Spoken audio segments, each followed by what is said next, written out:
Hi, everyone. Welcome to the Shalom Task Force, How to Speak to Your Children About Healthy and Unhealthy Relationships.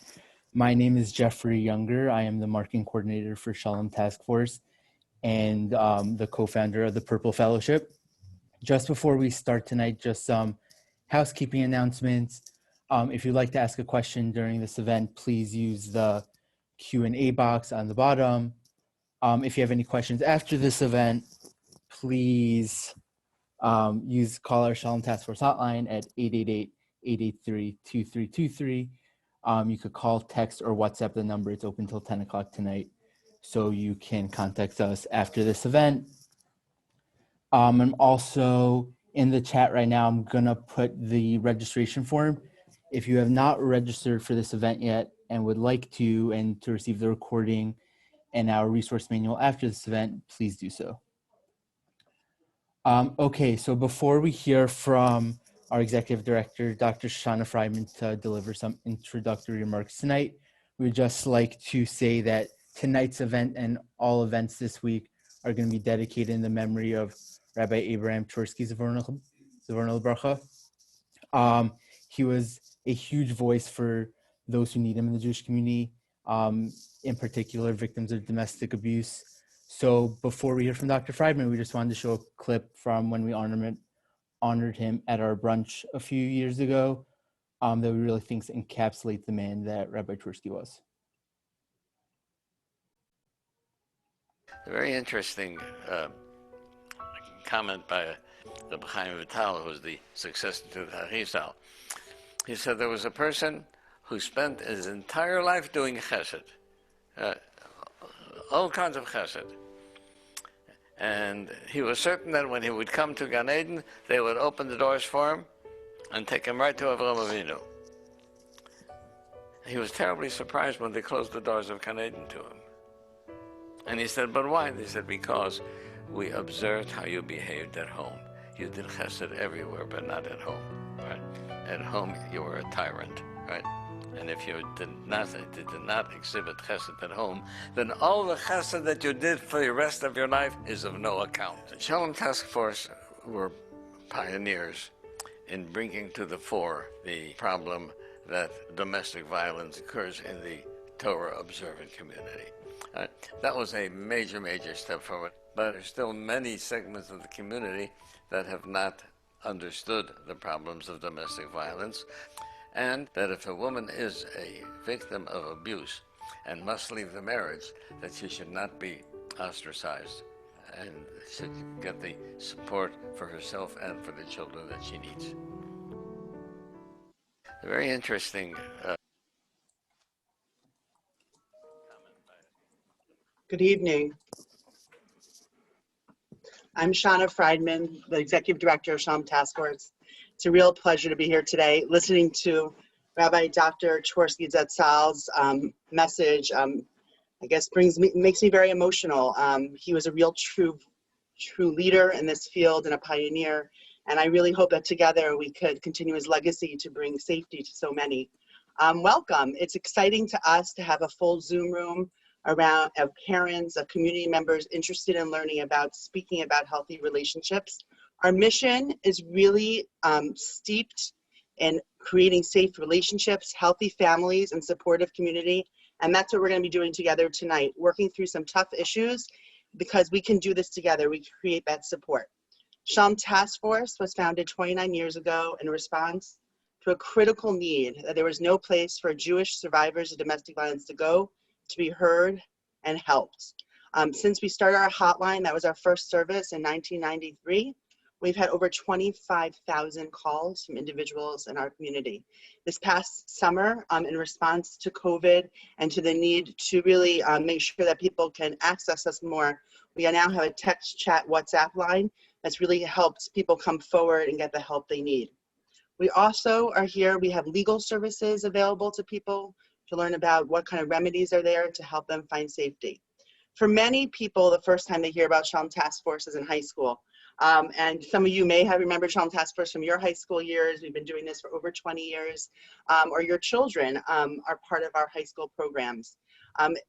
Last year we went over to over 30 high schools, and we're able to reach people and reach kids at that time. And to us, it's a real, we think it's a success that years later, people will call our hotline saying, I was in a high school program, I was in a gap year Israel program, and something I heard makes, I'm thinking about it now, there's a red flag in my relationship, and we're able to help people figure things out before it gets too hard and dangerous. So here we are tonight.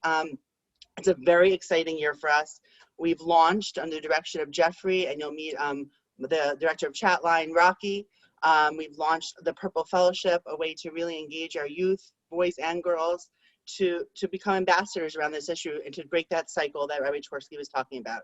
So with that, thank you for coming. We look forward to this dialogue with you, and we are here for you if you ever need us. Thank you very much. Thank you, Shauna. Next, I just want to introduce the co-founder of the Purple Fellowship, Rocky Solomon, who's, as Shauna also said, the director of Chatline Services at Shalom Task Force. So Rocky, take it away. Hi, everyone. Welcome. Thank you for coming tonight. So as Jeffrey mentioned, my name is Rocky Solomon, and I'm the director of the Chatline Services at Shalom Task Force, as well as the co-founder of the Purple Fellowship. Before we hear from some of our high school fellows and Avital Levin, the director of education, I wanted to introduce the topic of domestic violence. Let me start by defining domestic violence or domestic abuse. There are many names for this type of form that we're talking about. Sometimes it's called intimate partner violence, sometimes domestic violence, sometimes relationship abuse. So domestic abuse is a pattern of behaviors used by one partner to maintain power and control over another and instill fear in an intimate relationship. I want to focus on some key words, the first one being a pattern of behaviors. We often get calls to our hotline or chats come into our text line that are along the lines of, I got in a fight with my boyfriend or my girlfriend, my husband or my wife. Does this mean we are in an abusive relationship? A relationship switches from healthy to unhealthy and sometimes eventually abusive when a pattern of behavior begins to appear that makes one person fearful of the other. While this concept and pattern can happen in romantic relationships, this just as well applies to all relationships in one's life, such as friendships or relationships with their family. Another question we usually receive is, isn't domestic abuse only physical? Doesn't it only count when someone leaves a physical mark on the other person? Domestic abuse comes in many forms, including physical violence, verbal, emotional, psychological, digital, financial, and religious. Once again, all of these forms revolve around a pattern of one person maintaining power and control over another. The last myth that I just want to touch upon before we get started tonight is I wanted to spell that domestic abuse only happens to the other. And when I say the other, I mean it only happens to women, it only happens in that community, it only happens in that shul, to that religious sect, in that country, in that area, not this one. Domestic abuse does not discriminate. It can occur to all genders, all religious levels, and people living among any socioeconomic status. One of the most important prevention methods is something we're all doing right now, and that's by educating ourselves.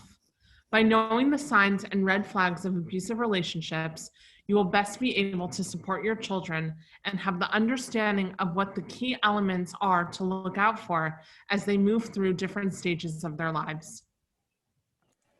Thank you, Rocky. Before we introduce our next set of speakers, I just wanted to, I know Dr. Fryman did it before, but just introduce the Purple Fellowship. We just are finishing up our first cohort now. It is a national high school fellowship targeted towards juniors and seniors in high school, teach them how to take on leadership roles within the Jewish community through the lens of domestic abuse prevention. So the fellows engage in an 8-week training in which they learn about health, how to identify healthy, unhealthy, and abusive relationships, how to support a friend, barriers to coming forward, what domestic abuse looks like within our Jewish community. Then they take on a leadership training to learn about event planning, how to be an advocate for an organization, how to do an elevator pitch. And all this culminates this Thursday in Go Purple Day, a day to promote healthy relationships and a day to raise awareness around domestic abuse prevention within the Jewish community. Our Purple Fellows from designing apparel, you could see this kippah that they designed, that'll be for sale at schools on Go Purple Day, to helping us design the educational program that students will be watching this year on Go Purple Day. It was really a day designed for students by students. So with all that said, I wanted to actually introduce 4 of our Purple Fellows to come on and participate in a little panel discussion. So we have Noam Karger from Maimonides, Emma Halpern from Eula Girls, Hannah Amar from Frisch, and Sabrina Graff from SKA. Hey guys, how's it going? Great. Okay, so let's start with the first question. So what was your experience like learning about healthy and unhealthy relationships? So Hannah, do you want to start us off? Sure, I would love to. So it was really shocking and eye-opening because I always knew, what abuse was, and I always knew it existed, but I never really realized how much the Jewish community is affected by it, unfortunately. And it never really occurred to me that someone I might know could be a survivor of abuse. It was really eye-opening because I was taught by you guys that it's so important that as a community we address this issue and we acknowledge that, it is an issue in our community. It does exist, even if we might think it doesn't. And we have to acknowledge that, unfortunately, many people do face it. Yeah, exactly. And Emma, do you have anything you want to add to the answer? I was gonna say really the same thing. It was really an eye-opening experience because, just like Hannah said, it's something that I think, your parents always tell you, be careful who you talk to, don't do things that are gonna make you vulnerable, but you're never really taught how you can get to certain places. And it was really just a really interesting experience to see how you can, it was just it was very eye-opening to see how different forms of abuse and how quickly situations can escalate. And I'm just really, it's a really amazing experience. It's great to hear. Okay, so Noam, what would you say would be your biggest takeaway from the fellowship? I think the biggest thing I learned is just that you never know. When we look around us, we don't necessarily see the bruises that people might have under their clothes, or a lot of what we talked about was emotional abuse, the bruises that you can't see. And I think that's just something that it's hard to know when people are being abused. And this fellowship definitely taught us ways to understand what your friends are going through, and to be vigilant, and to make sure that everyone that and care about, and also yourself, are making sure that you're in a safe relationships, and knowing all those red flags, and just knowing to trust your gut, and knowing when something doesn't feel right, it's probably not right. And so it's important to ask yourself those tough questions of, is this a healthy relationship? And whether that's your own or whether that's your friends, it's important to make sure that you're paying attention to that. Yeah, for sure. And Sabrina, why don't you answer the same question? What was your biggest takeaway from the fellowship? Yeah, of course. So I actually had a couple of takeaways, one of which Noam actually touched on, which is the fact that you guys taught us how to look for red flags in all of our relationships, not only romantic relationships, but also toxic friendships and toxic relationship with your family or with teachers and things like that. And another really important thing that I took away from the fellowship is to learn how to support somebody who doesn't feel comfortable in a relationship, and what to say to them, and most importantly, what not to say to them to help them through it. Wow, really amazing, guys. Really doing us proud tonight. Okay, so Emma, why don't you let us know, why do you think it's important that teens discuss these topics? I think it's important because it's so easy to get in a bad situation and not realize that you're even in a bad situation. And I think that it's important to spread awareness about this.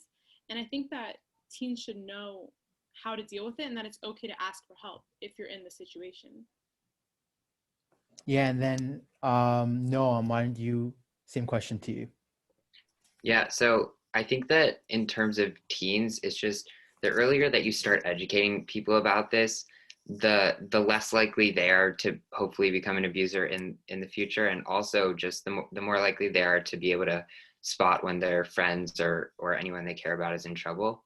And so I think also just, in high school, teens have relationships too, and so this isn't necessarily only a problem that exists after people get married or after they have kids. This is an issue that can easily happen in high school too, especially when our brains are still developing and we're still growing up. It's hard. Sometimes abusers don't even know that they're being abusive. And so it's important, when we're young and we're starting to form our relationships, our friendships, that we understand how to have healthy ones, and also how to look out for our friends and help them out when we feel that theirs aren't healthy. Thank you very much. Okay, so Sabrina, why don't you let us know, what was your experience like talking to your friends and family about what you learned during the fellowship? So in terms of talking to my family, my mother's actually on the board of Shalom Task Force. So my house generally was very open about this topic, and I've definitely learned about the topic of domestic violence starting from about 3 or 4 years ago when I was in around 8th grade. So talking to my family, it was kind of like a normal dinner conversation almost, that like we're all familiar with the topic. But as opposed to when I was talking to my friends, like they were asking me, what exactly are you doing in the fellowship? Because they were like, has this applied to you? Like, we're not married. So I taught them what you guys taught us, which is that these relationships could be with anybody, and that it's not only romantic, and how to look out for it. It's really great. And Hannah, same question to you. How was your experience talking to your friends and family about these topics?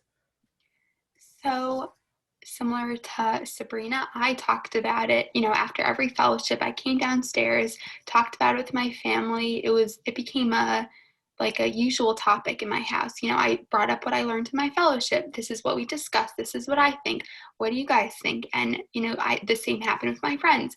Next day in school, I went to school, told them everything I learned. And the reason why is because I was so eager to share what I learned, because, not everyone, I was so lucky to be able to be part of this fellowship, and not everyone is so lucky that they know about this issue. They know how to handle it. They know that domestic abuse does exist in the Jewish community. And I was so eager to share what I learned, because the only way for domestic abuse, specifically in the Jewish community, to become destigmatized is by us discussing it, by us showing support, by us continuing the conversation. And I really took on my role in doing that and continue to talk about it, because the whole goal is that people discuss this issue without shame and show respect to survivors. That was a really amazing way to end off. So I just wanted to thank Noam, Emma, Sabrina, Hannah. Thank you all for being on tonight. We can't wait to see Go Purple Day Thursday, or, with this year we're having some schools a little later next week. And thank you again for being on tonight. So moving forward, before we go to the next section, I just wanted to take a minute to thank our partner schools. The 12 schools have participated in our first Purple Fellowship: Atlanta Jewish Academy, Berman Academy, Central, Frisch, Kushner, Hank, North Shore, Eula Boys, Eula Girls, MTA, SKA. I also wanted to thank Project Sarah for partnering with us to bring this program to New Jersey schools this year.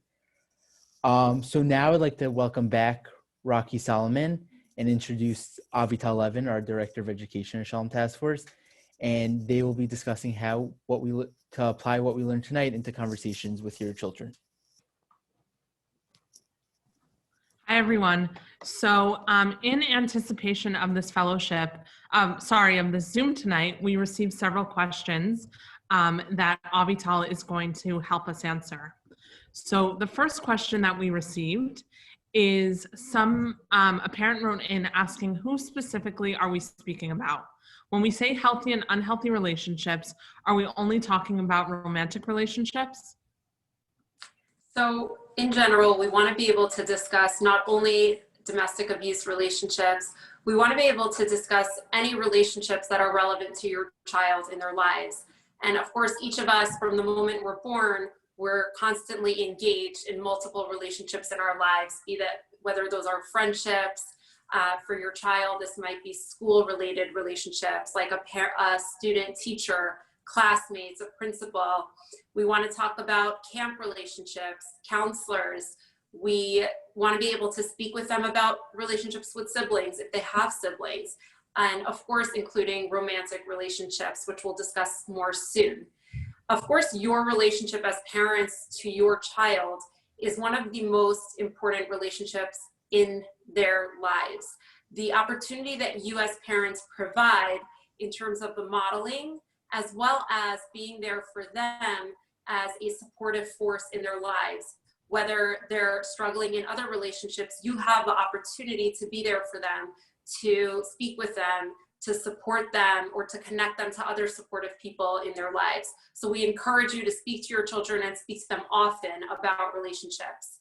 We also encourage you to speak with your child really at every age and at every stage in their life. So your daughter in 3rd grade who is struggling to navigate a relationship with maybe the mean girl in class who's embarrassing her in front of others, or who's isolating her from other friendships, that's an age and stage that we want you to be able to set the tone for speaking about difficult relationships.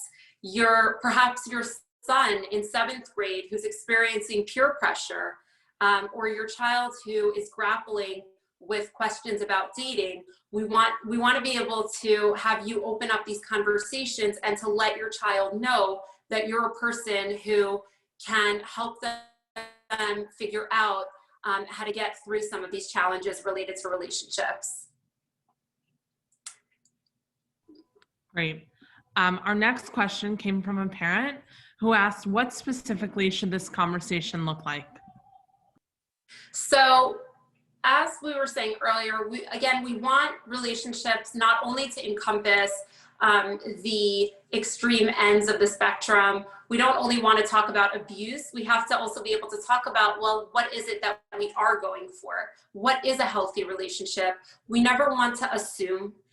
Even for children who are coming from a home that might present modeling of healthy relationships, or children who seem to be doing well and well adjusted, we still want to talk to them about what is a healthy relationship, what does healthy dating look like, what does healthy compromise look like, what happens when people are dealing with conflict in a healthy way. We don't make these assumptions. We often get students actually ask us, I remember presenting a workshop and a student raised her hand and said, well, how do you have a healthy relationship? And it reminded me of how important it is to talk about what is a healthy relationship and how to have healthy relationships. So we don't only educate about what abusive relationships are. And of course, we also want to talk about all ends of the spectrum, including unhealthy relationships. As Rocky was mentioning earlier, we're really careful with defining what is an abusive relationship and what that looks like. And with that, we want to be able to point out there is a relationship spectrum that includes unhealthy. And we want to be able to define that category. We want to be able to look out for that as well. So some of the red flags of abuse that we do want to point out to include, some red flags may include controlling behavior, manipulation tactics. We're not going to go through all of them tonight, but for a full list of the red flags that may point to an abusive dynamic, we encourage you to look at our Shalom Task Force Domestic Abuse Awareness Guide. It's on our website. We have a lot of educational materials that you can find at shalomtaskforce.org. Jeffrey, I think, just put it in the chat. And you'll be able to look through that and identify some of the different red flags to look out for. So if your child is dating and or again, even in a friendship, and you recognize some of the red flags, controlling behaviors, manipulation, that's something that you can be aware of and be able to support them through that. Some other topics that are related to relationships that are sometimes difficult to discuss, but we also really encourage you as parents to be the ones to raise conversations about these topics, include other themes that are related to relationships. So, for example, we want you to ask yourself as a parent who you want having these conversations with your kids. Would you want the kid on the bus having this conversation with them, perhaps teaching them, let's say, about sex, or do you as the parent want to be the one to have that conversation with them? Do you want your children to learn about healthy relationships, or what is what is being presented as a healthy relationship through the TV shows that they're watching, or do you, the parent, want to be the one to speak with them about that? Some of the other topics that we encourage you to speak with them about are any topics about relationships that might be emotionally charged for them. So again, not only related to abuse, but anything that might come up for them, anything that seems shameful, perhaps. A topic like pornography, we get a lot of questions about how to speak with your kids about that. Some parents have concerns related to technology usage, and some of the risks with the perception of relationships that children are learning about, let's say, for example, through pornography, is it really teaches them a lot through assumptions instead of dialogue. And we want to be able to reinsert that dialogue into the conversation. We want you as parents to be able to engage in dialogue with your children about these kinds of topics. That leads right into our next question. It came from a community member who was asking, are there any talking tips for how this conversation can go as smoothly as possible? And part 2 of their question was, when and where should this conversation take place? Yeah, so I was speaking recently with a child psychologist who was talking a lot about some of the challenges that parents face when speaking with teens, because even if, based on, let's say, this conversation, a parent sets out to have all these conversations with your kid, and you kind of have this checklist of talking to them about healthy relationships, talking to them about, all these different topics. But in general, teens are not always like lining up, to have these conversations with their parents. Sometimes kids will avoid these conversations like the plague, and are really not interested in having these conversations. So some of the ways that are recommended, and parents find them to be a little bit more helpful, is to reduce some of the awkwardness or some of the tension around having these conversations. If we can find a way to diffuse some of the intensity of the conversation, that can be a really great way to start. So for example, the car talk, which might happen if you're driving somewhere with your kid and you're not necessarily sitting face to face with them. So we're able to eliminate some of like the awkward eye contact if you're speaking about a topic that feels embarrassing for them. If you're out on a walk with them, if you're out, doing errands, and you could kind of bring up some of these conversations in a way that feels a little bit more casual, and it diffuses some of the intensity. Another idea that we like to think about is also when to talk to them. It's really important to check in with your kids, especially when they're away. So there's a lot of education awareness that happens before kids go to camp. A lot of conversations that need to take place before your children go for the year, let's say in Israel, a gap year, and a lot of communication that should be happening at these times when your child is away. We don't want to only speak to them when they're right nearby. We want to be able to keep these channels of communication open when they're in other situations, when they might need you checking in on them and providing extra support, extra surveillance, reminding them about some of the healthy boundaries of relationships, helping to protect them from situations that might be compromising for them. Or even if a child goes away for Shabbos, using that as an opportunity to then follow up with them and speak with them, let's say, about what they observed, if there were any relationships there that either they appreciated or that made them feel uncomfortable. So really making sure to keep up these conversations. Another way to check in with your child is to remember that, even though you might be perceived as a nag, and sometimes your child might be like, I don't want to talk about this, mom or dad, remembering to keep at it, because you never know, sometimes parents will make a mistake of kind of like backing off. And of course, we all have to know our kids and know when to pressure them and when to kind of give them space. But sometimes parents make the mistake of taking a more hands-off approach, not realizing that you never really know when your child might actually welcome the opportunity to speak about something that's going on for them in relationships, especially if there's something that is coming up for them that's concerning. You really don't know when that time might be that they will say, you know what, actually, I want to disclose this to my parent now. So kind of keeping up the conversation, keeping the channels of communication open. And I think just to wrap up, Rocky, what was the last point we were talking about? The last question, which, I think in all of our opinion is the most important question, is why should these conversations take place?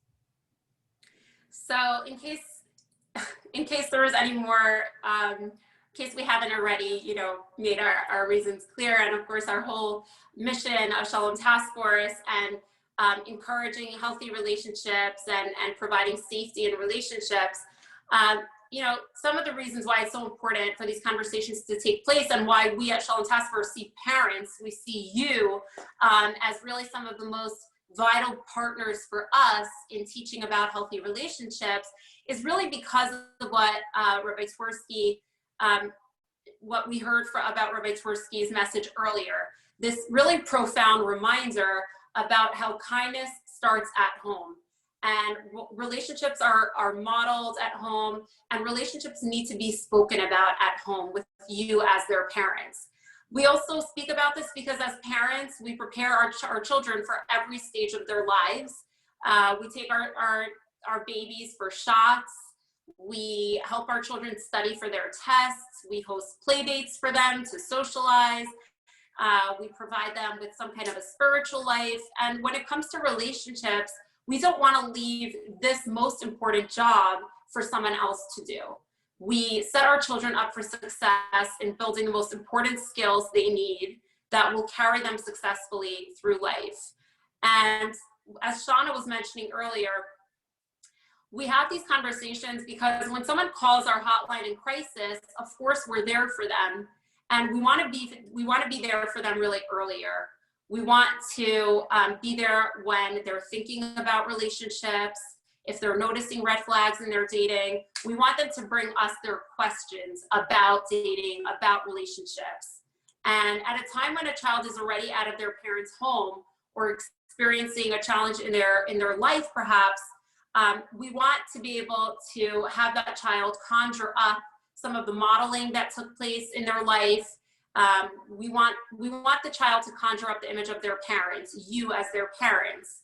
And we want to be able to model these healthy relationships for our children and to be an image that for them really fuels them and instills in them ideas of how to make healthy choices about relationships and to be supported if they're ever struggling with relationships.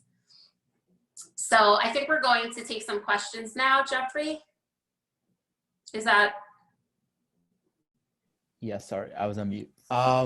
So just a reminder, if you have any questions, please feel free to use the Q&A function on the bottom to ask any questions. So the first question that came in tonight is, how can we have these conversations if the child is currently living in the house with abuse?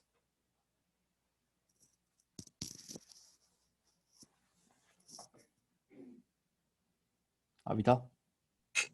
Okay, so I was gonna open it up to if anybody, Shauna, if you wanna add something. First and foremost, we of course we offer support to anybody who wants to reach out to our Shalom Task Force hotline. In a situation where a child is also involved, is also in this home, we're here to help you brainstorm about ways how to best support the child, as well as to be able to utilize the school as partners if that is an option. Shauna or Rocky, Jeffrey, do you want to add anything? That's a really excellent answer. When it comes to children who are being abused, it's a little bit of a different situation. We want to make sure that we find safety. We always focus on safety first.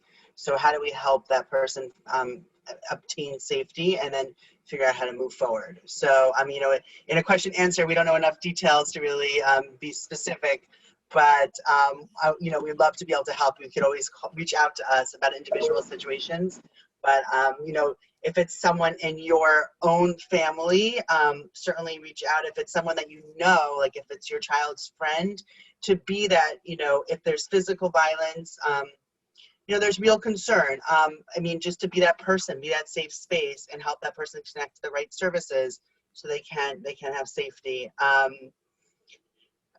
Getting the right intervention is critical. And I always want to make sure that people realize that we don't want to be fatalistic. If people witness things, if there's someone here or someone listening leader has witnessed things, it doesn't mean that they're going to be in an abusive relationship or be themselves abusive.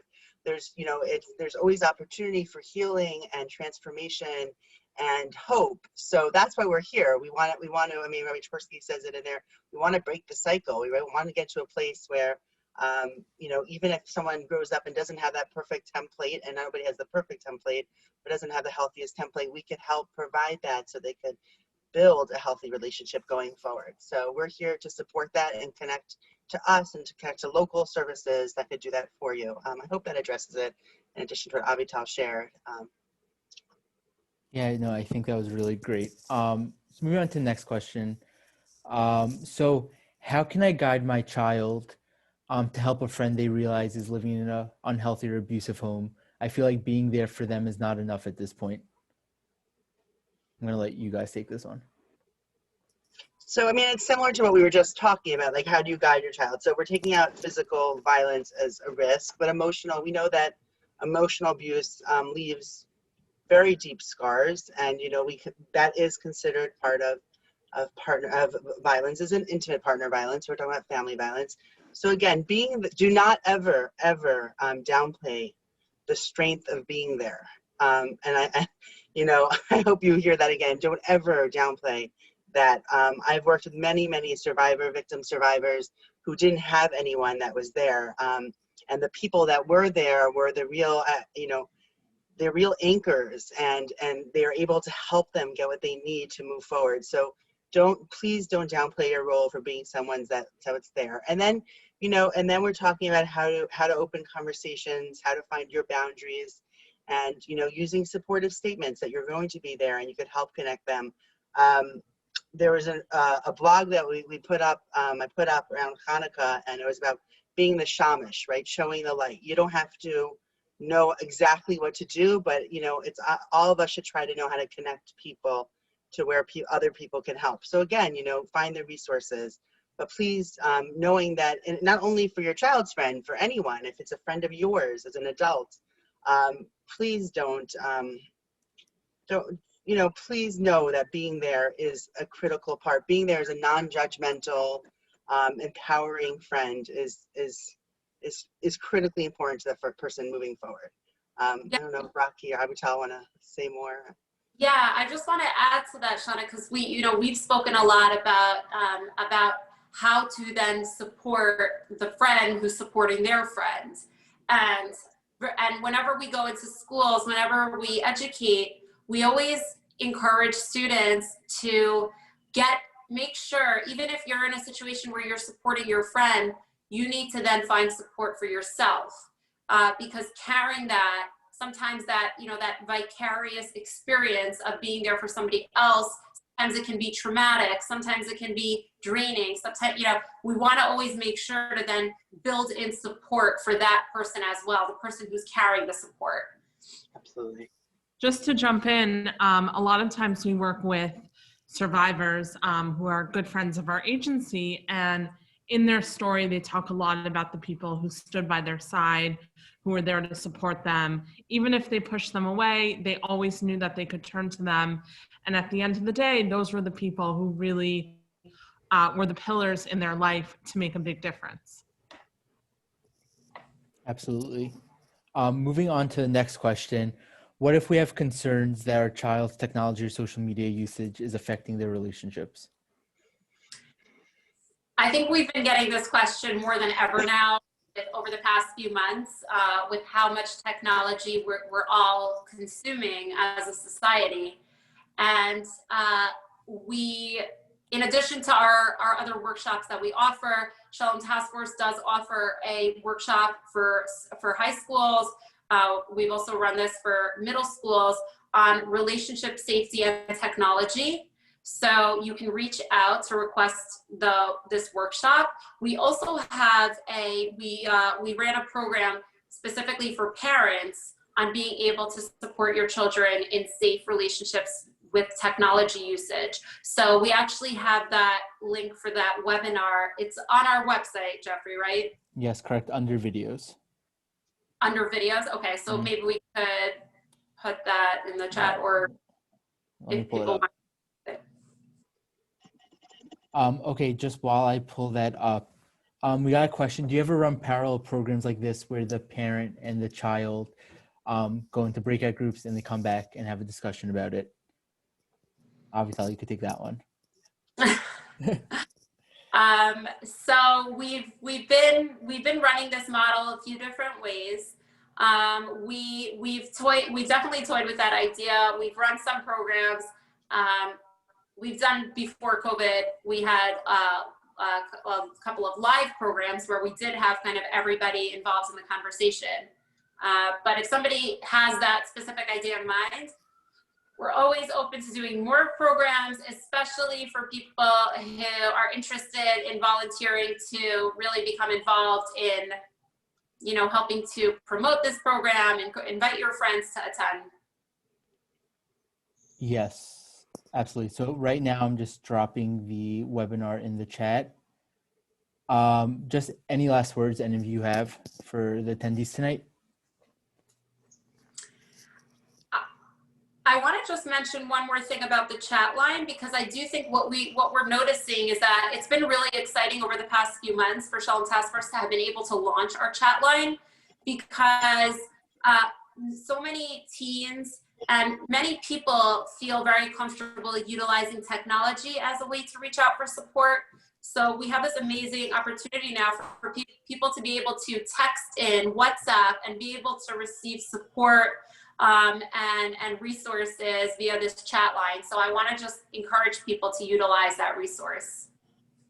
Sure. Another thing also is that whenever we give webinars like this, I like to mention that our chat line and our text line, our chat line, our hotline, all the lines are really there for the community to use. That a lot of people think I can only call in, I can only text in if this is a dire emergency, but we're really here to be a sounding board for questions that you have, to be supportive, to kind of, talk things out, whatever the community needs. That's really our intention, and that's really a good way to use our resources. Jeffrey put the chat line and our text line in the chats. I can put it in again, and we're here waiting to be supportive. Yeah, I think we just got one last question that I think is really the perfect way to wrap up tonight is, can you just summarize top 3 takeaways parents should take from tonight for how to have these discussions with your children?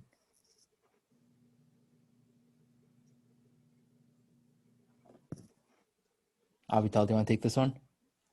For how to have these conversations? Just like let's just keep it to one takeaway, just like. Yeah, so I like to always encourage people, after you attend a workshop or a training, it's a very logical way to then just continue the conversation by talking about what you heard tonight. So even just bringing a couple of ideas up with your child about what you heard and asking them for their ideas, asking them to share with you if they have questions about relationships or what their conceptions of relationships are, if they have any concerns. For me, that's really a logical way to kind of keep the conversation going. And then, I think like what we said earlier is to just build in these conversations, take as many of the opportunities as you can from normal life. So, I don't know, we spoke about this earlier, Shauna, Jeffrey, Rocky, about TV shows. If you're in a home where your kids are watching TV shows, there's a great opportunity to have conversations about some of the dynamics that they observe in those shows. That's a really easy way to kind of continue those conversations. Shauna, do you have any? There's so many things to discuss around this, but really, to me, what I heard tonight was really about, let's not be afraid to talk to our kids. They're thinking about these things. I think we heard that from the students tonight. This isn't only about a later relationship. It can be about a current relationship. It doesn't have to be a romantic relationship. But our kids know a lot. They know a lot more than we know. And so engage with them. They could, and we actually have, if you want to email us, we could send you a guide to some of the TV shows and like Abital was talking about some music, some current events. So like you could be clued in, because I don't always know what's going on either. So I think not to be afraid.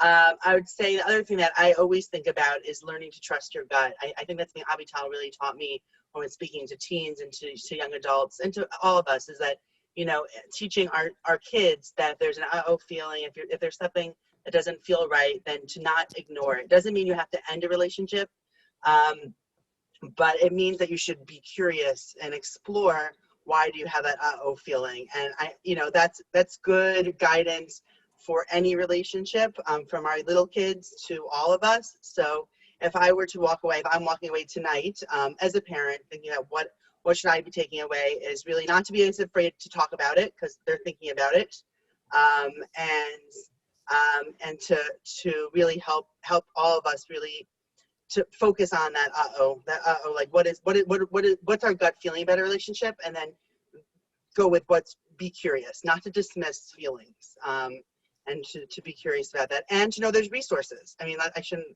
And there's my third one. There are resources out there. So, we're here for you. We can help connect you to, I don't know, we have a large participation, and you're from all over the country.